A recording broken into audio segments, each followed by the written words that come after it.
സൗദിയിലെ Muhammad bin Abdul Wahab ഏകദേശം അങ്ങോട്ട് നോക്കുകയാണെങ്കിൽ ഒരു 300 വർഷത്തിന് താഴെ അദ്ദേഹത്തിൻ്റെ ഒരു കാഴ്ചപ്പാടിലൂടെയാണ് ഈ വഹാബിസം അല്ലെങ്കിൽ സലഫിസം നമുക്ക് കണ്ടെത്താൻ സാധിക്കുന്നത്. അപ്പോൾ അതിനു മുമ്പ് പ്രവാചകൻ്റെ നാടായിട്ടുള്ള മക്ക അല്ലെങ്കിൽ സൗദി പോലുള്ള സ്ഥലത്ത് അതിനു മുമ്പ് യഥാർത്ഥമായ ഒരു ഇന്ന് നമ്മൾ നിലവിൽ കാണുന്ന പോലത്തെ സുന്നികൾ ആചരിക്കുന്ന ഒരു മിലാദിൻ്റെ ഒരു ആഘോഷമോ മറ്റെന്തെങ്കിലും ഉണ്ടായിരുന്നോ, അല്ലെങ്കിൽ ഈ വഹാബിസം വന്നതിന് ശേഷം ഇതിനാകെ മാറ്റിയതാണോ എന്നുള്ളതാണ് ഒരു ചോദ്യം. അതിനോടൊരു ഉപചോദ്യം ഉള്ളത്, നമുക്കിങ്ങനെ 2 പെരുന്നാളുകളാണ് ആകെ ആഘോഷിക്കാൻ പാടുള്ളൂ എന്ന് ഇസ്ലാം പറയുമ്പോഴും ഇവിടെ കേരളത്തിലും മറ്റ് പല സ്ഥലങ്ങളിലും അഹ്ലെ ഹദീസും സൽഫി പ്രസ്ഥാനങ്ങളെല്ലാം ജില്ലാ സമ്മേളനം, സംസ്ഥാന സമ്മേളനം പോലുള്ള സമ്മേളനങ്ങൾ നടത്തി വരുന്നുണ്ട്. അതിനെ വളരെ കാര്യഗൗരവമായിട്ട് തന്നെയാണ് അത് കൊണ്ടാടുകയും ചെയ്യുന്നത്. അപ്പോൾ അത് ഒരു വിദേഹത്തിൻ്റെ മാർഗമായി മാറില്ലേ എന്നുകൂടെയുള്ള ചോദ്യം കൂടി എനിക്ക് സൂചിപ്പിക്കാം. യഥാർത്ഥത്തിൽ സലഫിയത്ത് എന്നുള്ളത് മുഹമ്മദ് അബ്ദുൽ വഹാബ് റഹിമഹുല്ലയോ അതിനു മുമ്പ് കഴിഞ്ഞുപോയ ഷെയ്ഖുൽ ഇസ്ലാം ഇബ്നു തൈമിയ്യ റഹിമഹുല്ലയെ പോലെയുള്ള ആളുകൾ കൊണ്ടുവന്നതോ ഒന്നുമല്ല. നേരെമറിച്ച് സലഫിയത്ത് എന്ന് പറയുന്നത് തന്നെ അതുകൊണ്ട് അർത്ഥമാക്കുന്നത് നബിമാരുടെയും സ്വഹാബത്തിൻ്റെയും പൂർവസൂരികളുടെയും വഴി സ്വീകരിക്കുന്നതിനാണ്, മാർഗം സ്വീകരിക്കുന്നതിനാണ്. അത് ഏതെങ്കിലും ഒരു വ്യക്തിയുടെ പ്രത്യയശാസ്ത്രമല്ല. സലഫിയത്തിനെ സംബന്ധിച്ച് അമ്പിയാക്കൾ സംസാരിച്ചത് നമുക്ക് കാണാൻ സാധിക്കും. മഹാനായ യൂസുഫ് അലൈഹിസ്സലാത്തു വസ്സലാം അദ്ദേഹം ജയിലിൽ കിടക്കുന്ന സമയത്ത് സ്വപ്നത്തിൻ്റെ വ്യാഖ്യാനമറിയാൻ തൻ്റെ അടുക്കിലേക്ക് കടന്നു വന്ന ആളുകളോട് തന്നെ പരിചയപ്പെടുത്തിക്കൊണ്ട് പറയുന്ന വാചകം വിശുദ്ധ ഖുർആനിൽ അല്ലാഹു സുബ്ഹാനഹു വ തആല ഉദ്ധരിക്കുന്നുണ്ട്. താൻ ആരാണ് എന്ന് വിശദീകരിക്കുമ്പോൾ അദ്ദേഹം തൻ്റെ മുന്നിലുള്ള ആളുകളോട് പറഞ്ഞു കൊടുക്കുന്ന വാചകം, ഞാൻ എൻ്റെ പിതാക്കന്മാരായ അള്ളാഹുവിൻ്റെ പ്രവാചകന്മാരായ ഇബ്രാഹിം അലൈഹിസ്സലാത്തു വസ്സലാമിൻ്റെയും ഇസ്മായിൽ നബിയുടെയും ഇസ്ഹാഖ് നബിയുടെയും ഒക്കെ പാത പിൻപറ്റുന്ന ആളാണ് എന്നാണ്. എനിക്കൊരു വഴിയുണ്ട്, ആ വഴി എൻ്റെ ഉപ്പമാരും അള്ളാഹുവിൻ്റെ പ്രവാചകന്മാരുമായ ആളുകളുടെ വഴിയാണ്. വത്തബഅതു മില്ലത ആബാഇ ഇബ്രാഹീമ വ ഇസ്ഹാഖ വ യഅഖൂബ്. അപ്പോൾ ഇവിടെ 3 പേരുകൾ അവിടെ മെൻഷൻ ചെയ്യുന്നുണ്ട്: ഇബ്രാഹിം, ഇസ്ഹാഖ്, യഅഖൂബ്. അപ്പോൾ അമ്പിയാക്കളായ ഉപ്പമാർ അവരെയാണ് പിൻപറ്റുന്നത് എന്നാണ്. അപ്പോൾ ഇങ്ങനെ കഴിഞ്ഞുപോയ പൂർവസൂരികളായ ആളുകളെ പിൻപറ്റുന്നതിനാണ് സലഫിയ എന്നൊക്കെ പറയുന്നത്. അതുകൊണ്ടാണ് ഇബ്നു മൻളൂർ, നമുക്കറിയാം അറബി ഭാഷയിലെ വാക്കുകളെ വിശദീകരിക്കുന്ന ഒരു ഗ്രന്ഥമാണിത്.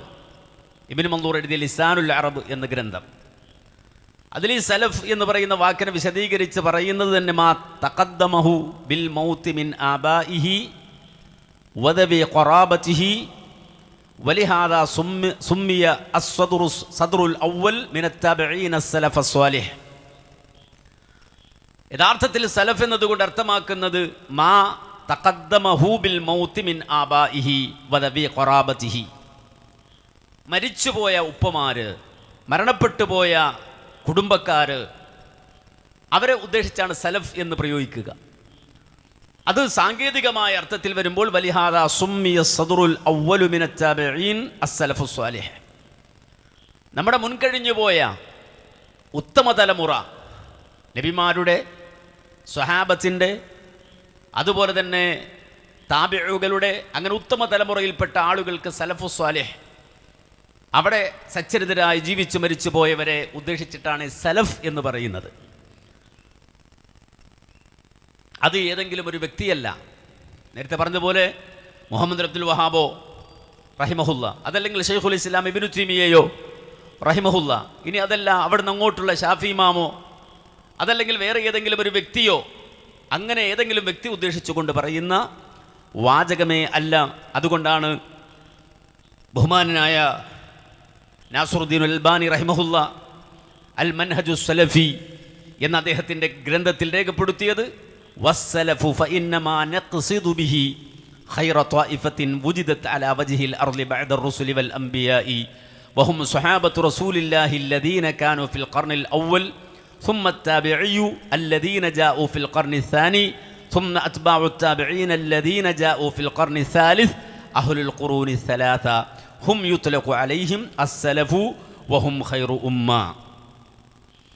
അഥവാ പ്രവാചകന്മാർ, ആ പ്രവാചകന്മാർക്കു ശേഷം ലോകത്ത് ജീവിച്ച ഉത്തമ തലമുറയായ സ്വഹാബ, ഒന്നാം തലമുറയിൽപ്പെട്ടവർ, അവരെ പിൻപറ്റി രണ്ടാം തലമുറയിൽ ജീവിച്ചവർ, അവരെ പിൻപറ്റി മൂന്നാം തലമുറയിൽ ജീവിച്ചവർ, ഇങ്ങനെ അഹ്ലുൽ ഖുറൂൻ, ഏറ്റവും ഉത്തമരായ ഖൈറുൽ ഖുറൂൻ, ഉത്തമ തലമുറ എന്ന് റസൂലുള്ള വിശേഷിപ്പിച്ച ആളുകൾക്ക് പറയുന്ന പേരാണ് സലഫ് എന്ന്. ആ വഴി ലോകാവസാനം വരെ പിന്തുടരുന്നവർക്ക് പറയുന്ന പേരാണ് സലഫികൾ എന്ന്. ഇത് വേർതിരിച്ച് മനസ്സിലാക്കണം. അതല്ലാതെ മുഹമ്മദ് അബ്ദുൽ വഹാബ് റഹിമഹുല്ല കൊണ്ടുവന്നൊരു പ്രത്യയശാസ്ത്രമാണ് ഈ സലഫി എന്നുള്ളത് തെറ്റിദ്ധാരണയാണ്. ഇനി മാത്രമല്ല, മക്കയിലും മദീനയിലുമുള്ള അവസ്ഥ, ആ അവസ്ഥ എന്തായിരുന്നു എന്നുള്ളതാണ് ചോദിക്കുന്നത്. നമുക്കറിയാം, മുഹമ്മദ് നബി സല്ലല്ലാഹു അലൈഹി വസല്ലമ ജീവിച്ചത് മക്കയിലാണ്. മുഹമ്മദ് റസൂലുള്ളാഹി സല്ലല്ലാഹു അലൈഹി വസല്ലമയുടെ റിസാലത്തിൻ്റെ 13 കൊല്ലം, ആദ്യത്തെ റിസാലത്ത് എന്ന് പറഞ്ഞ 40-ാമത്തെ വയസ്സിൽ പ്രവാചകൻ മുഹമ്മദ് നബി സല്ലല്ലാഹു അലൈഹി വസല്ലമ നുബുവത്ത് നൽകപ്പെട്ടു. ആ നുബുവത്ത് നൽകപ്പെട്ട പ്രവാചകൻ മുഹമ്മദ് നബി സല്ലല്ലാഹു അലൈഹി വസല്ലമ 40 വയസ്സ് തുടങ്ങി 53 വയസ്സ് വരെ മക്കയിൽ ജീവിച്ചു, ജനിച്ച നാട്ടിൽ ജീവിച്ചു. പ്രയാസങ്ങൾ ഒരുപാടുണ്ട്. പക്ഷേ ദീനിയായ കാര്യങ്ങളിൽ ഒരു വീഴ്ചയും നബി സല്ലല്ലാഹു അലൈഹി വസല്ലമ വരുത്തിയില്ല. മുഹമ്മദ് നബി സല്ലല്ലാഹു അലൈഹി വസല്ലമ ദീനിയായ വിഷയത്തിൽ ഒരു വീഴ്ചയും സാഹചര്യങ്ങൾ അനുകൂലമല്ലാതിരുന്നിട്ടും വരുത്തിയില്ല. അപ്പോൾ നമുക്കറിയാം, നബി സല്ലല്ലാഹു അലൈഹി വസല്ലമ നിസ്കരിക്കുവാൻ വിശുദ്ധമായ കഅബാലയത്തിൻ്റെ സമീപത്ത് വരുമ്പോൾ റസൂലുള്ളാഹി സ്വല്ലല്ലാഹു അലൈഹി വസല്ലമയെ തടയുന്ന സാഹചര്യമുണ്ടായി. വിശുദ്ധ ഖുർആൻ അത് എടുത്തുദ്ധരിച്ചു. അറഅയ്തല്ലദീ യൻഹാ അബ്ദൻ ഇദാ സ്വല്ലാ അറഅയ്ത ഇൻ കാന അലൽ ഹുദാ ഔ അമറ ബിത്തഖ്വ എന്നിങ്ങനെ സൂറത്തുൽ അലഖിൽ അല്ലാഹു വിശദീകരിക്കുന്നത് നമുക്ക് കാണാൻ സാധിക്കും. എന്ന് പറഞ്ഞാൽ, നിസ്കരിക്കാൻ വേണ്ടി വന്ന റസൂലുള്ളയെ തടയുന്നവനെ നിങ്ങൾ കണ്ടില്ലയോ? അപ്പോൾ ഇബാദത്ത് ചെയ്യാൻ പ്രവാചകൻ വരുമ്പോൾ അത് തടയുന്ന സാഹചര്യമുണ്ടായി. ഒട്ടകത്തിൻ്റെ കുടൽമാല പോലും പ്രവാചകൻ്റെ മുതുകത്തെടുത്തു വെക്കുന്ന സാഹചര്യമുണ്ടായപ്പോഴും ദീനിയായ വിഷയത്തിൽ അള്ളാഹുവിൻ്റെ റസൂൽ ഒരു വീഴ്ചയും വരുത്തിയില്ല. വീഴ്ചകൾ വരുത്തിയില്ലെന്ന് മാത്രമല്ല, അള്ളാഹു റസൂലുള്ളയോട് പറഞ്ഞത് കല്ലാ ലാ തുത്ഇഉഹു വസ്ജുദ് വഖ്തരിബ്. എന്ത് പ്രതിസന്ധി അവരുണ്ടാക്കിയാലും നബിയെ, നിങ്ങൾ അവരെ അനുസരിക്കേണ്ടതില്ല. എന്ന് വെച്ചാൽ, കുഫാറുകൾ എന്ത് പ്രതിസന്ധി ഉണ്ടാക്കിയാലും താങ്കൾ അവർക്ക് വഴിപ്പെട്ടുകൊണ്ട് ദീൻ ഒഴിവാക്കേണ്ടതില്ല. കല്ലാ ലാ തുത്ഇഉഹു വസ്ജുദ് വഖ്തരിബ്. അങ്ങ് ധൈര്യത്തെ സുജൂദ് ചെയ്തോളൂ, അങ്ങ് അള്ളാഹുവിലേക്ക് അടുക്കുവാനുള്ള വഴി തേടിക്കൊള്ളൂ. ഈ 13 കൊല്ലം മക്കയിൽ മുഹമ്മദ് നബി സല്ലല്ലാഹു അലൈഹി വസല്ലം ജീവിച്ചിട്ട് ആ റസൂലുള്ളാഹിന്റെ ജീവിതത്തിൽ 13 റബീഉൽ അവ്വൽ കടന്നു വന്നു. നബി സല്ലല്ലാഹു അലൈഹി വസല്ലം ദീനിയായ ഒരു സംഗതി വിട്ടുകളയാത്ത ആളാണ്. എന്ത് പ്രതിസന്ധി, ആള് തല്ലും, ബഹളം വെക്കും, മഹല്ല് വിലക്കും, ബഹിഷ്കരിക്കും എന്നൊക്കെ എല്ലാ ഭീഷണികളുമുള്ള കാലത്താണ്.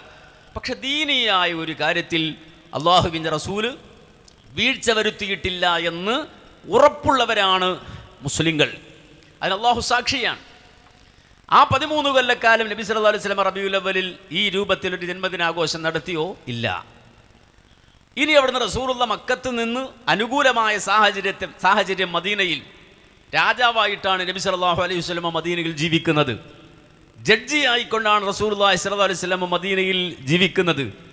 ആ കാലഘട്ടത്തിൽ ഒരാളും നബി സല്ലല്ലാഹു അലൈഹി വസല്ലമയെ എതിരിടാനോ പ്രതിസന്ധികൾ സൃഷ്ടിക്കാനോ ഇല്ലെന്ന് മാത്രമല്ല, നബി സല്ലല്ലാഹു അലൈഹി വസല്ലമയെ സർവാത്മന അംഗീകരിക്കുന്ന ഒരു ജനത അവിടെ രാജാവായി റസൂലുള്ള വാഴുമ്പോൾ ഇങ്ങനെ ഒരു നടപടിക്രമമുണ്ട് എങ്കിൽ നബി സല്ലല്ലാഹു അലൈഹി വസല്ലമയെ സംബന്ധിച്ചിടത്തോളം മദീനയിൽ അനുകൂലമായ ഒരു സാഹചര്യത്തിൽ ഇരുന്നു കൊണ്ട് അത് നിർവഹിക്കുവാനുള്ള സാഹചര്യമുണ്ടായിട്ട് ആ 10 കൊല്ലക്കാലം നബി സല്ലല്ലാഹു അലൈഹി വസല്ലം മദീനയിൽ ജീവിച്ചിട്ട് റസൂലുള്ളാഹി റബീഉൽ അവ്വലിൽ ഇങ്ങനെ ഒരു ആഘോഷം സംഘടിപ്പിച്ചിരുന്നുവെങ്കിൽ റബീഉൽ അവ്വൽ മാസത്തിലെ സുന്നത്തുകൾ, റബീഉൽ അവ്വൽ നമ്മൾ ചെയ്യേണ്ട സംഗതികൾ എന്ന് നബിയുടെ ജീവിതത്തെ ഉദ്ധരിച്ചുകൊണ്ട് നേരത്തെ പറഞ്ഞതുപോലെ ഹദീസിൻ്റെ ഗ്രന്ഥങ്ങളിൽ ഉദ്ധരിക്കുന്ന സാഹചര്യം ഉണ്ടാകുമായിരുന്നു.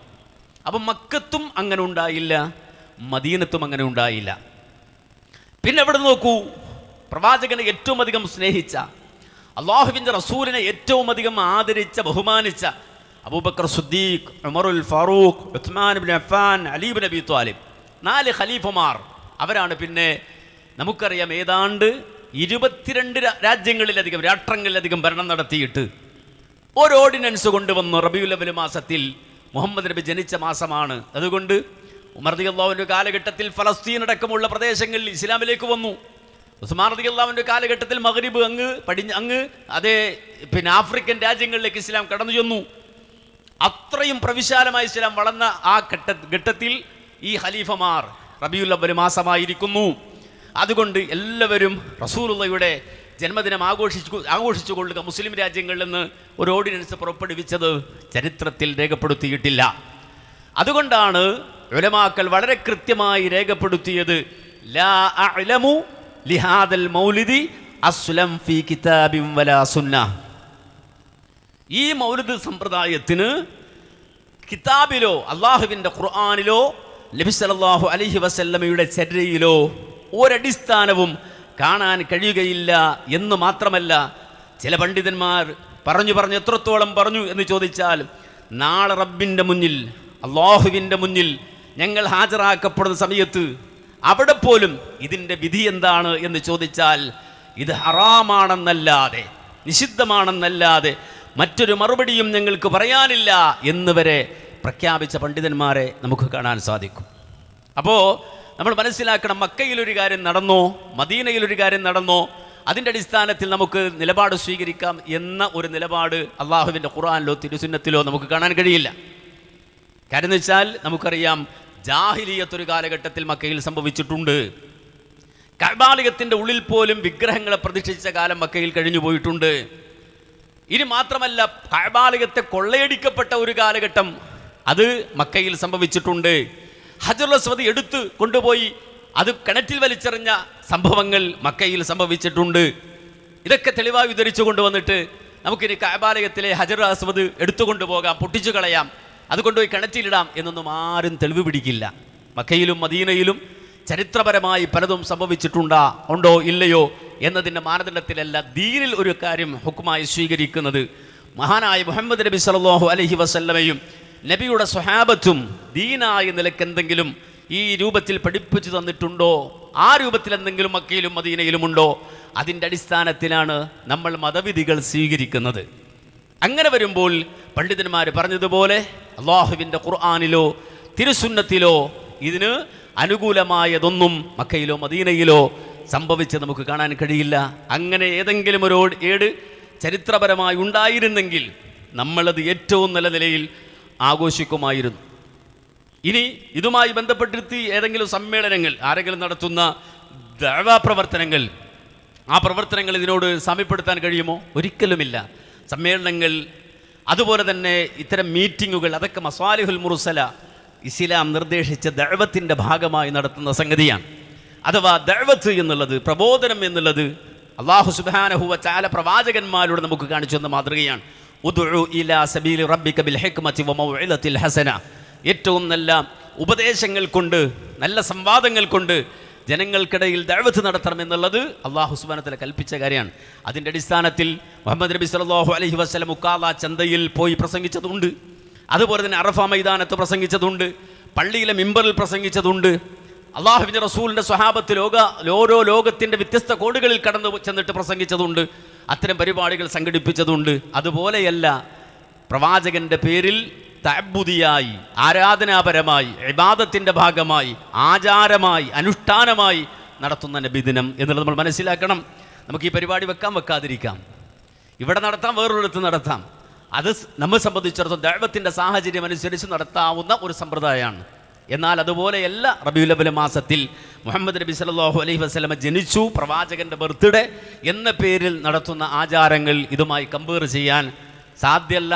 നമുക്കറിയാം, ഒരു കാര്യം ഖിയാസ് ചെയ്യുമ്പോൾ മഖീസുൻ ഇലൈഹിം അതിൻ്റെ ഇല്ലത്ത് നോക്കിയിട്ടാണ് ഒരു കാര്യത്തെ സംബന്ധിച്ച് ഖിയാസ് ചെയ്യുക. ഇതെന്ന് വെച്ചാൽ കള്ളൂടിയും കൈകുട്ടിയതുപോലെ എന്ന് പറഞ്ഞ പോലെയാണ്. കൈ ഇങ്ങനെ മുട്ടാൻ കഴിയില്ല, കള്ളൂടിയും കൈകുട്ടിയാൽ ഇങ്ങനെ പോകുന്നത് പോലെ രണ്ട് വഴിക്കാണ് പോകുന്നത്. സാധാരണ സമ്മേളനങ്ങളും അതുപോലെ തന്നെ നമ്മുടെ നബിദിനാഘോഷവും ഒരുപോലെയാണ് എന്ന് വരുത്തി തീർക്കാൻ ശ്രമിക്കുന്നത് അത് ഒരിക്കലും അത് ആപ്റ്റല്ല, യോജിക്കുന്നതല്ല. രണ്ടും രണ്ടാണ് എന്ന നിലക്കാണ് നാം അതിനെ മനസ്സിലാക്കേണ്ടത്.